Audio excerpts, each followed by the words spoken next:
વડોદરા શહેરમાં door to ડોરની ગાડીઓની અંદર કચરાનો ભ્રષ્ટાચાર તો થઈ જ રહ્યો છે, પણ હવે તો ડોર ટુ ડોરની ગાડીઓનો ઉપયોગ લોકોને લાવવા લઈ જવા માટે પણ થઈ રહેલ છે। ત્યારે ખોડિયાનગર પાસે ડોર ટુ ડોર ગાડીઓમાં લોકોની અવર જવર કરતા યુથ કોંગ્રેસના કાર્યકારી પ્રમુખ પવન ગુપ્તાએ પકડી પાડેલ હતો અને તપાસ કરતા કોન્ટ્રાક્ટરની જાણ બહાર આ ગાડીઓનો ઉપયોગ પેસેન્જરને લાવવા લઈ જવામાં કરવામાં આવતો હોય તેવી જાણકારી મળી હતી। વધુમાં પવન ગુપ્તાએ જણાવ્યું હતું કે જો આજે કોંગ્રેસ દ્વારા ડોર ટુ ડોરમાં ચાલતા ભ્રષ્ટાચાર સામે અવાજ ઉપાડીને લડાઈ લડી રહી છે।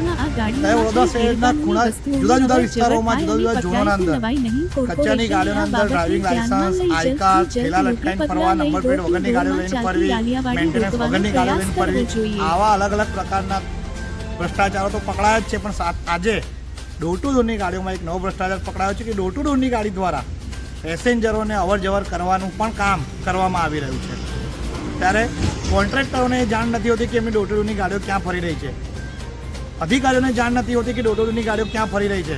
આજે ડોર ટુ ડોરની ગાડીઓના અંદર પેસેન્જરોની અવર જવર થઈ રહી છે। આવનાર દિવસોના અંદર કોઈ એવી વસ્તુઓની અવર જવર થાય કે જેનાથી દેશને, શહેરને અને લોકોને હાનિ પહોંચાડવામાં આવતી હોય અને એ અવર જવર છતાં પકડાય તો નવાય નહીં। ત્યારે આવનાર દિવસોના અંદર કોર્પોરેશનમાં ફરી એક વખત જઈને સોલિડ વેસ્ટના અધિકારી ધર્મેશ રાણાને ફરી જગાડવાનો પ્રયાસ કરીશું અને ડોર ટુ ડોરમાં જે ભ્રષ્ટાચાર થઈ રહ્યો છે એ જલ્દીથી જલ્દી દૂર કરવામાં આવે અને ડોર ટુ ડોરમાં ચાલતી ગાડીઓનું વ્યવસ્થિત રીતે ધ્યાન રાખવામાં આવે અને એના ઉપર કોઈ એક લગામ કસવામાં આવે એવી માંગ યુથ કોંગ્રેસ દ્વારા કરવામાં આવવાની છે।